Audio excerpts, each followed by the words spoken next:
want to celebrate Austria's win by handing you a Mozart Cougar. Oh, thank you very much. Now, Wow. I have been talking about these little gems. You actually got one. Yeah, I have to say that they are the ones you get in Lidl, and they're not as good as the real McCoy. I'm going to hold it up to the camera. But they are good. I would like a higher concentration of marzipan in these, but you have to go. There's marzipan in them. But you have to go to Austria or, I assume, Germany or Hungary and a few Fish, other have you not been countries. listening to anything Marcus has said for the last fucking 3 years? He's all he ever talks about. To be fair, he might not have. And I'm jealous that you haven't. So Thank you very much. It's very generous of you to celebrate Austria's great win. Not at all, not at all. And Austria, they've been one of the teams that have caught the eye in the European Championships, and it's all down to Ralf Rangnick. Yeah, it's almost former Man United man. It's almost a bit like everyone in England dismissed Austria's chances because they're managed by Ralf Rangnick, and he was a bit of a laughingstock in England at United because we're all terrible, and we will not learn a lesson. Austria will probably go through to the semi-final under Rangnick. We'll bomb out by playing someone good, and we'll still have a negative opinion of Ralf Rangnick. I don't know. That's what we're like. Because it is possible that Austria could face England in the second round. And they will beat them. Oh, my God. And I think that could change English opinions on Ralf Rangnick. And we'll just get really angry at ourselves. I mean, Austria will run England ragged if they play them. I mean, the way they play They out won't, they won't run them ragged. They will press them into their own goal. All 11 England players in at the one 6-yard point. box. Well, not in the goal. They will be pressed into the goal. Stop hitting yourself. Stop hitting yourself. Stop hitting yourself. Pickford is just chinning England players at the end of it. Get out! Get out! Yeah. So I think the way Austria play is a great example. They've got some good players, right? Marcel Sabitzer is a good player. Marko Arnautovic has done a bit. He's 35 though. Fine. Baumgartner's class. Baumgartner's great. Conrad Limer's a good player. You know, they've got good players throughout. But it's not a star-studded squad. It's not. And the thing is, they are a great example of the opposite of what the three of us were talking about yesterday. A team that has become greater than the sum of its parts because of the way they play. England are a team that are less than the sum of their parts because of the way they play. Traditionally. And the way Austria went after Poland, even though they were winning the game, they still went after them. They still stuck to their principles. And that's what a lot of top managers talk about now. They say, look, don't worry too much about the result. Yeah. We're getting our style in place. We're going to play the way we want to play, and we're going to set ourselves up properly. And if we do that and we get it right and we execute properly, the results will take care of themselves. The top coaches these days aren't results first coaches. They're system coaches. Yeah. And Rangnick is clearly very, very respected as a coach. He's mentored a load of different coaches who've been successful as well. And he clearly just knows, rightly or wrongly, how he wants to play. I dare say, I don't know enough about Austrian football to know this to be the case, but I dare say he would have picked the players for his squad that will best suit this system. Yeah. And that's why he's getting results. Yeah. I don't want to make it too much about England because I know we're going to come on to them. Have England done that? Not so sure. Well, which is why when he picked Arnautovic, people thought, does he fit the system? Is he a little bit older or whatever? But actually, Arnautovic does bring a little something and a lot of experience. And you saw when he dummied the ball when Baumgartner, it was gorgeous. I mean, he won't, but he should get an assist for that, if you see what I mean. I think, there's obviously there's a lot of talk of his time at Inter Milan, not least because he's got the Champions League tattoo and because Mourinho was his coach at the time, and Mourinho has spoken about him previously and said funny things about ideas above his station and that kind of stuff. He's been back there since, though. Yeah, and generally he's regarded as quite a difficult character. It sounds like, just from reading what's been written about this particular squad, that Rangnick has gone to him and almost kind of puffed up that side of him and said, if you want to be this character, and you've done a lot of things, you've played for a lot of decent teams, but we could really do with that right now. So if you want to step up and be that guy, be that guy here, be that guy on the pitch. And also, I think that was evident yesterday. Yeah, definitely. It is worth pointing out that he's having a bit of an Indian summer in his career. Oh yeah, he has a load of years at Stoke and is a character and fits how they play, doesn't score that many goals, goes to West Ham, again, does okay, but broadly falls into that bracket of basically West Ham cannot sign strikers. At Bologna, his goal scoring record's good. He's gone on loan to Inter, who've won the league, and he's made a contribution, and now he's doing this in the Euros. They wanted him. Yeah, exactly. But you forgot a key part of it. He went to China. Yeah, that's right. And going to China, people thought, well, that's probably him done. Well, is there an argument? Maybe he got a bit of a rest. It wasn't as intense or whatever. I don't know. But he's come roaring back. I mean, Bologna, that's what gets him a loan move to Inter, who are champions of Italy, for crying out loud. Yeah. And he was great. But I mean, what's impressive about Rangnick is his substitutions, as well as his tactics and so on. He sees when they need to change. And we talk about Austria's intensity. you can't be that intense for the whole game. Everybody knows that, and certainly not with the same 11 players. And there was, even in the first half, it did dip slightly. And I think that's what we're seeing. Teams almost go on raids for 15, 20 minutes. That's a great way of putting it. Yeah, we're going to bash you. And actually, he felt that they should have been more than one goal up. You do that, you put yourself in a good chance, right? And then and it's not the England retreating way back. You've got to conserve your energy, haven't you? You do, but you keep them at arm's length. You know, Klopp's Liverpool do this. Yeah, they did that. Sorry, should I say? Very, very well in some very big games. You know, smash them up a bit and then drop in there. And if you need to, then you can go again in the second half and all that kind of stuff. And they just knew the game plan. They executed it superbly. And in the end, it was. You know, they could have had more. I mean, and Sabitzer, when he charges through, it's a penalty, obviously, and Arnautovic gets his goal. It's a bit unfortunate for Szczesny because basically he just gets kicked in the face. Well, do you know what I found? And gets a yellow card and a penalty against him. I mean, it's a penalty, and he knows that. I found it funny when Szczesny, the referee, pulls him, gives him a yellow card, and he taps him on the side of the body as if to say, "All right, fair enough." Yeah, well done for knowing that wasn't a red card. Yeah, thing, you know. I also think that talk about your substitutions thing. What you see a lot now, because you're able to make so many of them, is that managers look at starters and finishers now. Yeah, definitely. It's about, probably for Rangnick, it's probably about our players in the red zone. What have they got left in their tank? And if you want to press, you can highlight areas of the pitch where you think, right, that guy's absolutely knackered now. Yeah, well, that's a real common thing. Yeah, totally. Yeah, I mean that's been going around for a few years. This is nothing new. But like it's right. Whether it's the trigger of the press or whether it's someone who's pressing an opponent who constantly has the ball and makes them tick over, you do need to refresh that player. Yes, definitely. Yeah. And they were great. And if it wasn't for Szczesny, actually, they probably would have had a few more goals because he did make some great saves. And he said he'd retire from international football after the tournament. He's been talking about architecture. He wants to build tall buildings and do stuff out post. That's a bit annoying, that, isn't it? Yeah. Why is that annoying? Just to be able to summon that after having like a career that we'd all dream of. Well, he hasn't done it yet. You can't stick to something for that long, Vish. That's why you don't like it. 7 years of study to be an architect. I reckon I could. Well, I could do something for 7 years. Yeah. How long have you been married? She's got another 2 years. I was about to say most of your revolves around drinking wine, probably. Yeah. Robert Lewandowski came on. Yeah. And it's a shame for him because he didn't get his goal. I found Mikhail Probiatz's comments interesting because he seemed to make out that Lewandowski was fully fit. Yeah, he didn't feature as much. Well, maybe he saw Austria against France and he thought we need more legs. We can't have it. Yeah, maybe. I mean, because he did. I'm pretty sure he did say, he's. He said he clarified that he was fully fit. Yeah, and obviously he's not trusted to use him. I don't know what there was for that, but I found that he's a great player. Lewandowski, he's had an amazing career, but his contribution here is broadly commensurate with Poland's contribution. He got a yellow card for an elbow, which he argued about for about 5 minutes, but it was blatantly a yellow card.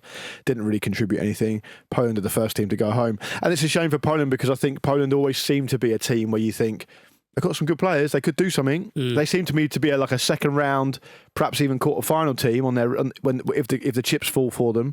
They're well experienced in international football. They seem to qualify for tournaments pretty regularly. So it's been a really disappointing return for them. And I think they've also got an issue around how they... And do you know what? Maybe it's not the best thing for a team the size of Poland to have such an outstanding player that really does kind of transcend what they're doing. And if you think that, then maybe it's fine. Maybe it's the future's bright for them because they can double down on be a real cohesive unit.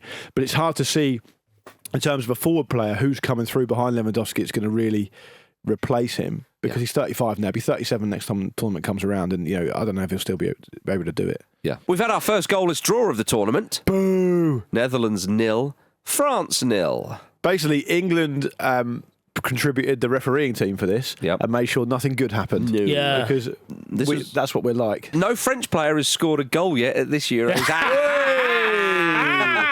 And one of them broke his nose. What embarrassment. Oh dear, little slugs. They like slugs, don't they?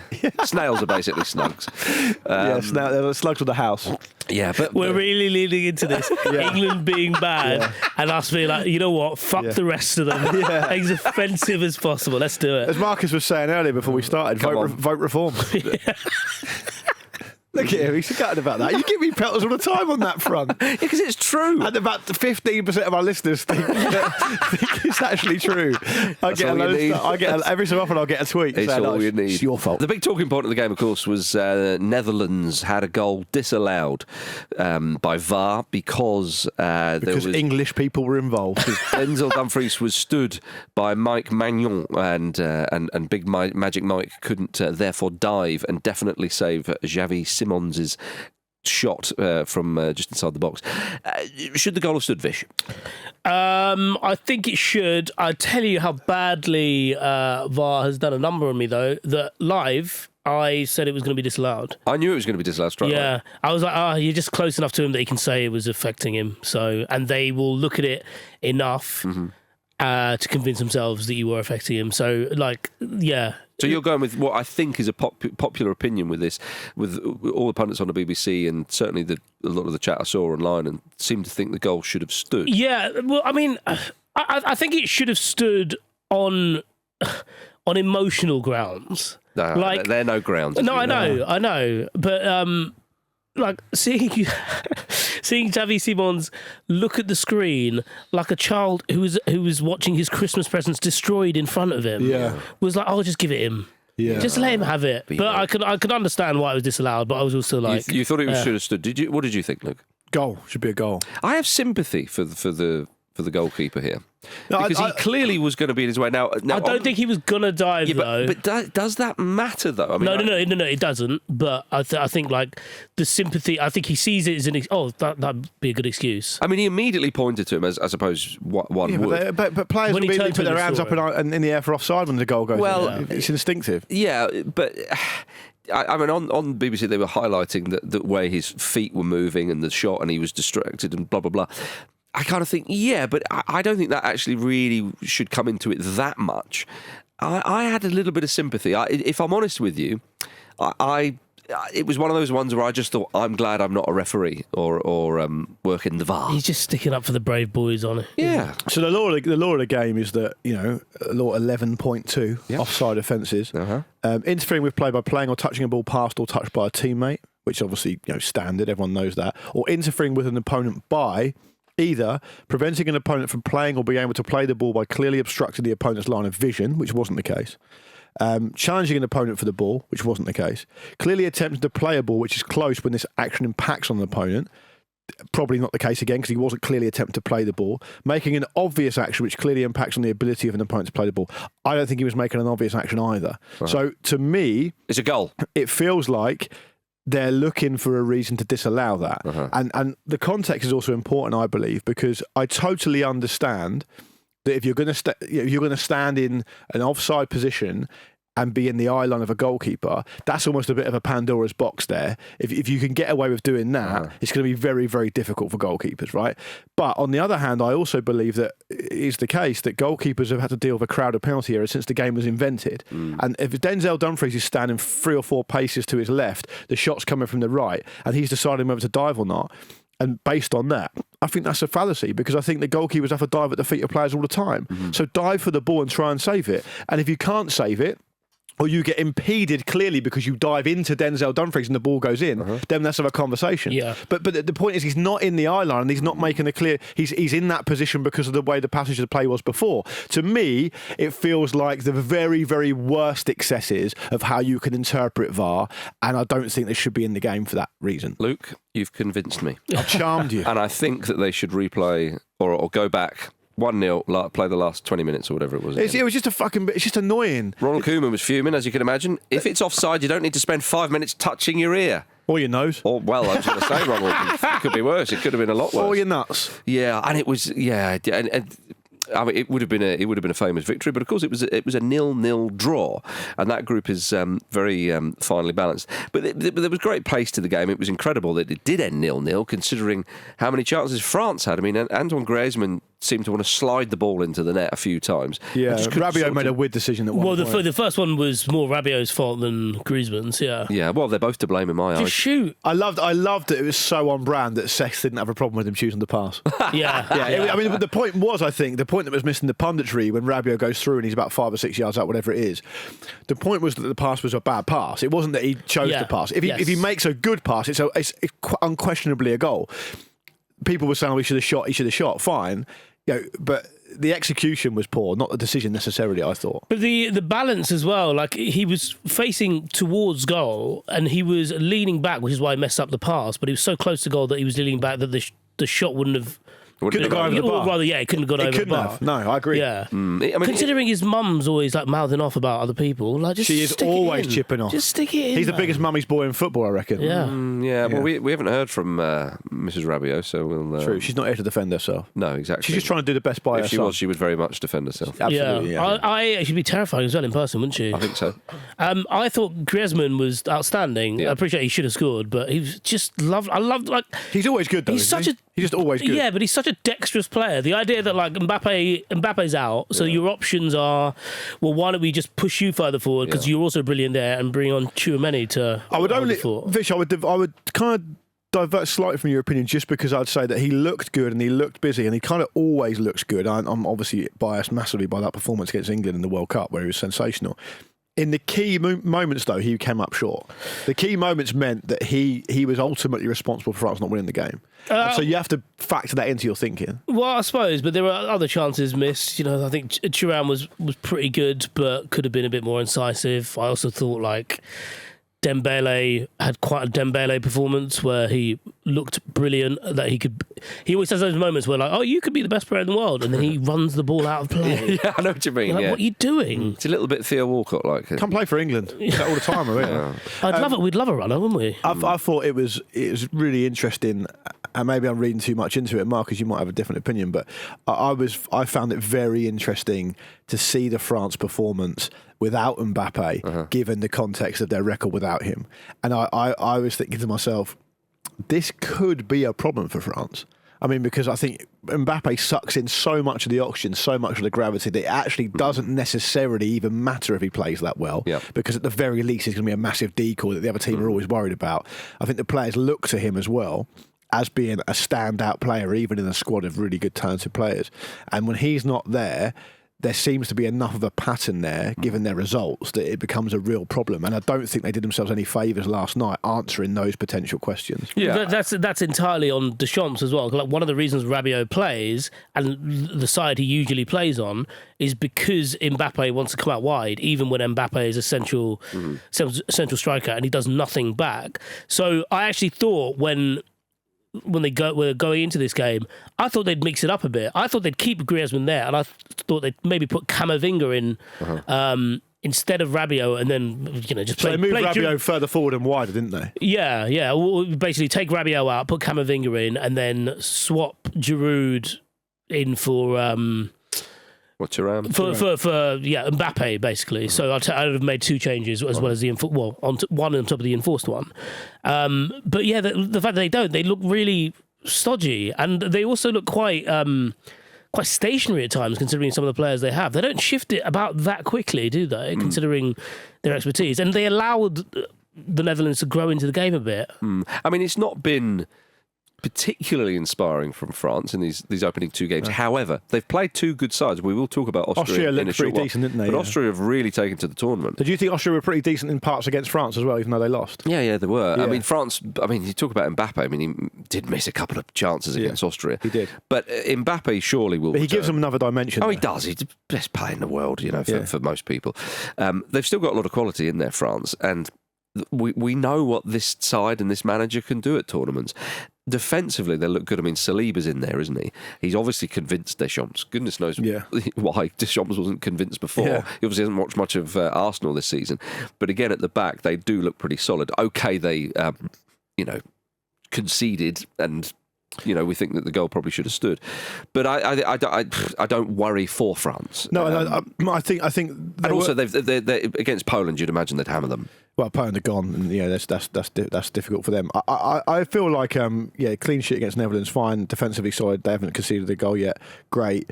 I thought Netherlands going forward were very predictable, though. Yeah, a bit of pace in there, but it could do with a bit more imagination, maybe. Depay was all kind of bluster, no real end product. He kept trying to flick the ball. He did. He did like a flick, yeah. He had that. He knew Andy was watching. That's what Andy wants. Maybe. He had that free kick where. Oh God. Yeah, where honestly, it was like we were about to wait. We were waiting for fucking some artist to come on stage. It went on for so long. He was obviously watching videos of his manager taking free kicks. Yeah, maybe he was. Which was almost like a penalty. Do you think Memphis Depay watches videos of anyone else playing football apart from Memphis Depay? Yeah. And then you've got Frimpong, who seemed quite one-dimensional. Gakpo always wants to come in on his right foot, and it seemed pretty easy to defend against good quality defenders. Simon's kind of flattered to deceive a little bit. He was unfortunate not to score, and I think he's also unfortunate to people expect him to be amazing every game because he's one of these great talents that rolls off the tongue and a really exciting young player. And obviously it doesn't quite work like that, particularly when you're playing against a good team. But it was all very predictable. And I think what people have pointed out with Netherlands is that they defensively seem to be very solid and they're very kind of established there.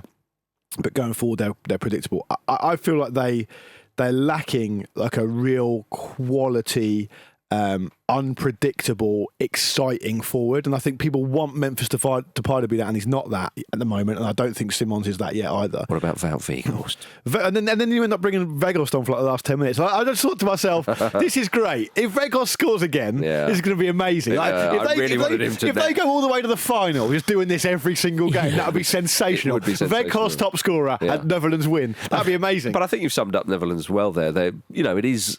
It's a reasonably exciting side, and I think that they could do something at the tournament, definitely. But it is just unlocking that little bit more creative, little bit more ruthless edge up front. We saw against Poland when they won 2-1. They created a fair few chances, couldn't quite take them, and it needed Big Wout to come on and save the day. Yeah. Against Austria, that will be an interesting game, and I'm sure Netherlands are probably quite happy to have 4 points now because against Austria there's no given there. Oh, by the way, on Mbappe-related news, you see he's suing Paris Saint-Germain for 100 million euros of unpaid salaries and bonuses from the end of his contract. Brilliant, isn't it? Yeah. Brilliant. I love the way he needs some surgery on his nose now. It's not pay for itself. I love the way that he basically is taking a pay cut to join Real Madrid. Yeah. And they're like, oh, that's pretty cool. Like, obviously, just money's no object to him. So, don't worry about it. Yeah. Hold on a second. I know where I'm getting that. I've got some other thing cooking. Don't worry about that. I've diversified my revenue streams. Legal action, mostly. That's right. You mentioned Memphis Depay earlier about him, obviously only watching videos of himself playing football. Do you see when Rooney on the BBC said he once gave Memphis Depay a talking to for turning up to a Man United reserve game driving a Rolls Royce with a cowboy hat on? That's all you need to know. Wait, in that scenario, Wayne Rooney is basically both Max and Paddy from Phoenix Nights. Just a bouncer on the corner of the training ground saying, well, you're not coming in with that.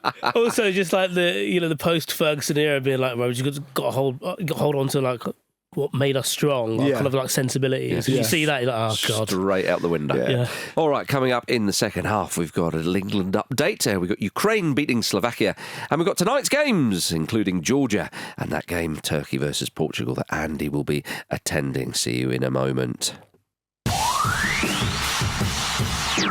I ain't never felt this bad ever. Welcome back to the Football Ramble, everybody. A classic! Yeah. From the archives. From that to England. Yeah. Now, we might have felt a bit down about England yesterday. In fact, we did. Let's be honest. Here's some good news, I think. A distant relative of the famous 16th century psychic Nostradamus, guy who calls himself Milan Tarot, he's from Serbia, incidentally, has predicted that England will still win the Euros. And the reason why we should listen to this man is not only does he call himself Milan Tarot, he claims to be the greatest magician in the world. Yeah. Now, if you're not going to listen to him, I don't know who you are going to listen to. If that's the case, then make yourself disappear and never come back. Well, no other magician could do that, so it's not necessary to do that, is it? Is No, this I kind of suppose like is this all intertwined together though? Because is this just a lot of people get into that situation where they want to prove Nostradamus right? Because obviously a lot of what Nostradamus says was just throwing shit at a wall essentially. Yeah, he had a lot of and time. a lot of people try and reverse engineer it. So actually, he did predict this, and was one of his predictions that I'm going to have a fuckwit of a great grandson. To really throw people off the scent. Yeah. Maybe, You never know. Maybe. I'm tired of people not staying in their lane. I mean, you're either a psychic or you're a magician. Yeah. Choose. Well, he also said that Harry Kane will score more than 10 goals at the tournament. You're right. Well, he's underway. Yeah. Why are they talking to this bloke? Yeah, this is proper bottom of the barrel, thin gruel stuff. This, Yeah. Welcome to the Football Ramble, everybody. The fact the Sun are doing this, and we're not even at the group stage yet. This is how bad it's got. Yeah. This is how bad it's got. If he could do this, if this was within his skill set, why are you wasting your time with this? Yeah, good point. There's loads of stuff you could do. Yeah. Just quickly before we move on from England, I appreciate it's the weekend. A lot of English people listening to this don't really want to talk about. But if you could say, just give a little something, chaps, for England, just a flicker of positivity maybe for England. I know you could argue it can't get any worse, but what would you say? I had a pang of positivity yesterday. I just suddenly thought, How did that manifest itself? What did it mean? it may well have been Milan Tarot getting into my mind. But, I just thought, I know it's all doomy and gloomy. This is going to test Southgate and co. The reports suggest that it's not actually the happiest camp because of maybe media reaction and other things and so on. I just thought, I don't know. I think that Southgate, if he turns this around, which I think he may do, this would be one hell of a documentary to watch back in years to come. None of those are reasons why it's going to happen. Yeah. Yeah. All right. Yeah. Sorry. You basically said if England win it from here, I would watch this again. Which everyone assumed anyway. Yeah. No, I think that everybody knows that it's not working at the moment, and I think that the performance and result against Denmark, it meant England couldn't hide anywhere. They couldn't. After the Serbia game, you could say, well, actually, we played well for half an hour. Actually, do you know what? We held the lead. They didn't look like they were going to score. You could paper over a few of the cracks there. It's been totally exposed now, and they have to come up with something different. Well, and they will, and I think that... The positive spin, Marcus, is that there's still another game to go. Yeah. They're gonna qualify, so they're through the group, so it's not going to be an unparalleled disaster. Yeah. And they've still got time to sort it out. I like that Southgate is normally quite calm and quite analytical. I think Steve Holland remains a good coach, but some of the comments he's coming out with, Southgate, are confusing and a little bit worrying because the stuff he generally has said traditionally has always been pretty spot on. I've broadly tended to agree with the stuff he's come out with in the past. I've not necessarily always agreed with his tactics and how conservative he can be and how he sees it, but I think he's normally kind of got it spot on. The stuff he said since the game against Denmark has been confusing and worrying in equal measure. So what he said overnight about players not being in a physical position to press, whatever. You've got 26 players. You've got 26 players to choose from. You either admit that you're not going to rely on this quite bold squad you've picked, or because you're too loyal to players who aren't fully fit and who can't press, something you yourself have admitted, or you're going to completely tear it up and start again the third group game against a fairly average Slovenia side. And if he does the second part of that, I think people could get behind it. I think there's only a couple of little changes need to be made. I put it on social media yesterday. A lot of people agreed with you. Bellingham moving further back, drop Trent Alexander-Arnold, move Foden into the centre and play Anthony Gordon and give yourself some natural width, and then get on the front foot and go hard and go early and say, I don't care how tired you are. Yeah. This is the final group game. If you're tired, then I'll take you off. If you're tired, tell me now and you can't play. Southgate was saying, the players never tell me, never say when they're tired. Declan Rice said that, yeah. Oh, was it Rice who said that? Yeah. Southgate's position is that he has to make those decisions for people who can't make it themselves. Yeah, exactly, yeah. I suppose the main quote, wasn't it, was we're not pressing well enough with enough intensity. We have limitations in how we can do that with the physical condition. We can't press as high up at the pitch as we might have done in the qualifiers, for example, and we're not keeping the ball well enough. That's all of it. That's everything. Yeah. That is basically everything. That's like that Manchester United tweet from David Moyes. Like, David Moyes says United have to improve in passing, shooting, and dribbling, defending. Yeah. I would say the one bit of comfort that I suppose like the optimism you asked for at the start, I think comes from the fact that the reports of it not being a happy camp is pretty normal. Like teams aren't happy when they lose. Yeah. Bear in mind, the only way to garner that information is through journalists. Would they be as happy with journalists? I experienced it over at the start of the year with the England cricket team. Yeah. As soon as they started losing, they despise you. No, I know, yeah, but some of them like me. But basically, when they start losing and you start asking them like how the mood is in the camp, they get a bit aggro because you're like, well, you know what you're trying to insinuate here, right? And therefore you report that back as a bit spiky. Wanted to win, didn't you? Yeah. You didn't want to lose by 10 wickets. Yeah. Working hard for years for this, haven't you? This has been your life's work for nothing. After this tournament, I'll still be in a job. I can write any old shit, mate. But the thing that I think I do get comfort from is this is actually a close group of players who are actually quite honest with each other. Yep. And I think whatever Southgate wants to instill or whatever tweaks he wants to make, I think what this team could really do with is just getting in a room together as players themselves, players on their own, and just kind of thrashing it out. This is what Ferdinand said on the BBC. Yeah, because I also think that I'm surprised how little they do that on the pitch, considering the number of voices. Or the number of people with big voices at their respective clubs, and you can go from front to back, from Pickford to Walker to Stones to Bellingham to Rice to Kane, even people who are not afraid of grabbing the person next to them by the collar and kind of giving them a bit of a shake. I think if they do that, we'd be in. Well, not that it sort itself out, but I think we'd just see a bit more from them. Yeah. Right then, let us move on from England to Slovakia 1, Ukraine 2. A huge win for Ukraine.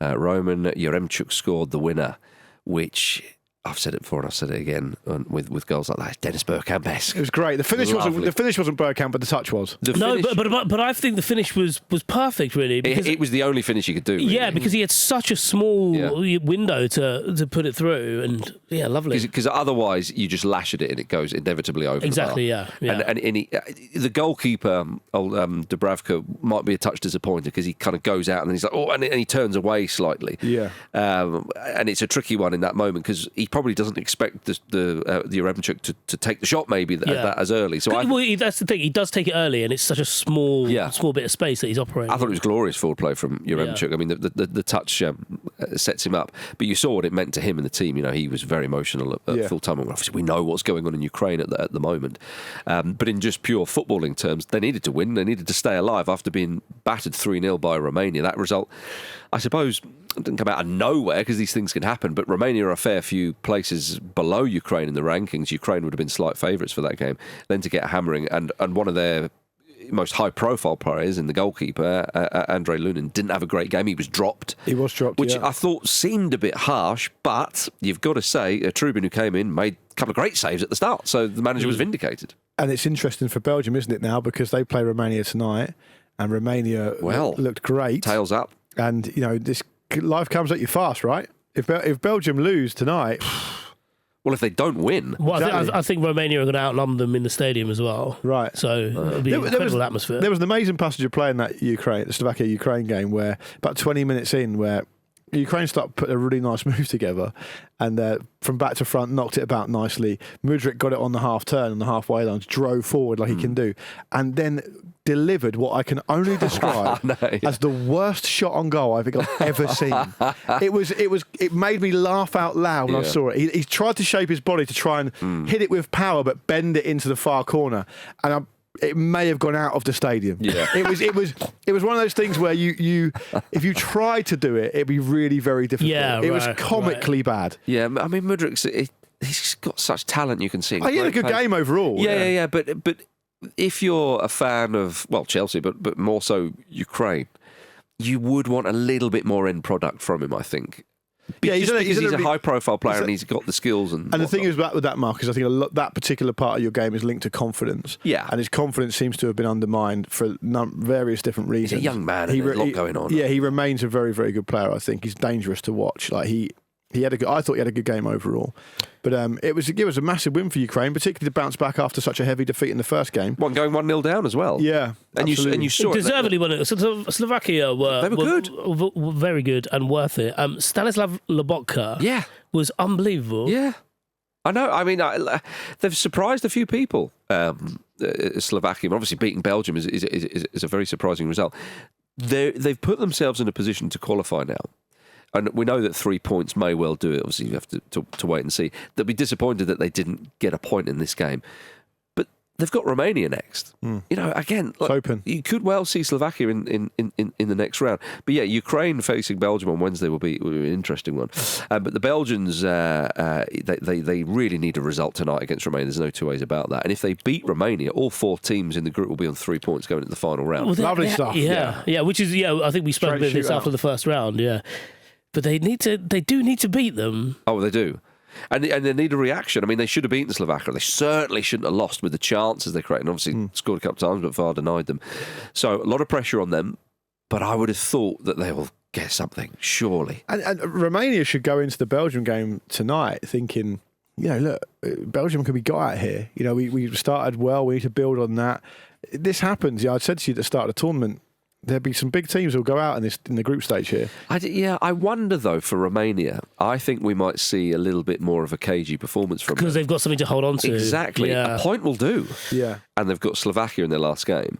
Romania will be thinking, do you know what? Let's not do anything stupid, and that's different to throw men forward. It'd be funny if they did something stupid, though, wouldn't it? Yeah, depends what it was, of course. But of course, Belgium Romania is tonight at 8 p.m.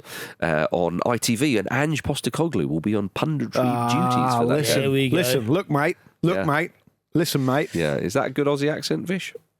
That's the thing about the Aussie accent. You just need the intent. Yeah, okay. It doesn't matter about the output. Yeah, that's true. That's true. You've just done one there without realising. Yeah, I did, didn't I? I like it. I like Big Ange. I'm looking forward to seeing him on the telly. Yeah. Elsewhere in the Euros, fist fight with Roy Keane, please. Keane won't be on with Ange, will he? Might be great if he was.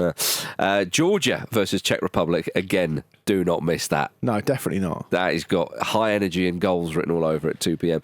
And then, of course, the Andy Brassel derby. Turkey face Portugal. That's an absolute lovely one, isn't it? At 5 p.m. That is absolute prime rib Euro gruel. Yeah. First round Euro. Yeah. Yes. Yeah. Well, Georgia and Czech Republic go into this game knowing that they must win. And that's usually a nice recipe. And Georgia made a massive contribution to that first game against Turkey. It was a fucking brilliant game. And, fine, it was 3-1, but the third goal was basically because Georgia was pushing it. It was basically a 2-1 game. They were on the end of a difficult one because they played really well. And then Czech Republic, were very unlucky themselves to lose to Portugal because of that Francisco Conceição goal very, very late on. So, it's actually, the jury's still out probably on both those teams. We've seen that Georgia and Czech Republic can both play. Yeah. And this is massive because obviously they both sit on 0 points and will both feel quite hard done by for doing so. So it's a great game for the neutral, this. And then how about this for a scenario? Here we go. Right, the first game of the day. Yeah. Georgia beat Czech Republic. Right. Go on. And then Turkey beat Portugal. And all of a sudden the Portuguese are in trouble.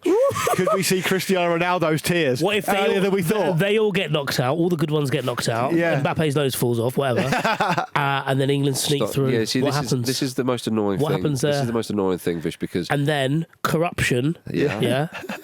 One of the other quite good teams gets kicked out. The Italians. Yeah. I'll fill in the blanks for you. Let's say the Italians. And then we walk through an extra round. We might not even have to play at all. Which, to be absolutely clear, is our best chance.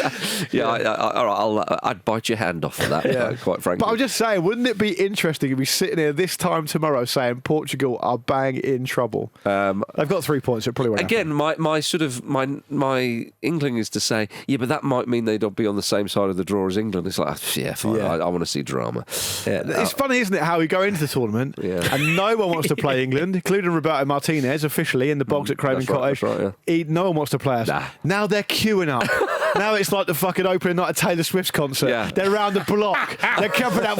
Listen, the They've all team. got little bead bracelets on. Celebrating England. The team playing us in the second round will be at the stadium at 4 a.m. waiting for it to open. They can't believe their luck. And the other team, you know, it's like sometimes you see it because obviously the sound systems at these stadiums are incredible. The other team just waiting on a bridge nearby, just listening in. Yeah, they want to be a part of it. Yeah. They want to be a part of it. At least we're not Croatia. And at least we're not Belgium. And at least Iceland aren't in the tournament. They've already beaten us before the tournament. Why They have didn't you need to be brought them there. Yeah, they Now I'm didn't sad again. They didn't even need to qualify to give us an embarrassment. All right, let's end with something They completely opened for everyone else, didn't they? Yeah, let's end with something completely different. Now, we mentioned on the Ramble recently that... Yesterday. Was it yesterday? Yeah, was it it was. really? My goodness. You're going to talk about Sergio Roberto Livingston Polehammer again? I am, yeah. It was yesterday. Well, because it feels timeless. Messi overtook his record of the most Copa America appearances in history, of course, when Argentina opened their tournament with a 2-0 victory over Canada. Well, one of our listeners called Saucebender on X pointed out that Sergio does look a lot like Pete Donaldson. Of course he does. Yeah. Everyone does. I didn't mention it because... Obviously, Saucebender, but thank you for mopping up for us there. Livingston actually looks more of a pest than Donaldson. Impossible. Absolutely impossible. Well, but if you look at their legal records... He really, really looks like Pete in that photo. The photo I don't see that in the photo, no. It's actually not a photo, is it? It's a painting. But one of our listeners, Sean, as well, also got in touch to say that you can't beat a South American with an incredibly... European name, right? Yeah. And then linked in a guy who back in the 18th century or the 19th century was the guy who freed Chile from Spanish rule. Yeah. Bernard O'Higgins. Yeah, there's a team in Chile called named after him, right? Yeah, Alexis McAllister. Everybody. Yeah, there we go. Exactly. It's great stuff. Oh dear. So basically, we're ending the show with someone else looks like Pete. Yeah, the toad, the rat looks like the toad. Yeah. Old Sergio was nicknamed the toad. Is Pete nicknamed the rat? You just decided. You've just done that, haven't you? Yeah, that's out of order. Yeah, that's really. If you're going to do it when he's on the show. Sorry, because he'll agree with you. Pete will agree with you because he's so down on himself. When you asked him on one show once what his dream football career would be, he had pronounced himself dead at 42 years of age, which was his age at the time, which makes it even more depressing. That's what you're dealing with. We love him, and he's a marvellous man. Thanks for watching a clip from the Football Ramble podcast. Don't forget to subscribe so you never miss a video. And if you're feeling extra generous, why don't you like this video? Why don't you like this video?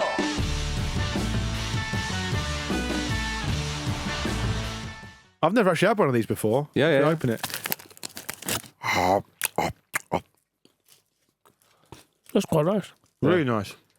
As I say, though, these are the little version. Two different types of marzipan in there, though. I think there's like a yellow and a kind of... There's a bit of a pistachio vibe. Oh, which right. I know I'm not a huge fan of pistachio, but I think it's masked nicely in there. But as I say, the real McCoy is the one you get in Central Europe where... So how much more marzipan does that have? That's just decent. Yeah, it's good, isn't it? But I've never had one of these before. You said it's a little version. Is it actually a legitimate one? I think it's a legitimate one, but you don't get, as I say, you've got to go. How much marzipan do you want, man? It's full of... It's just marzipan.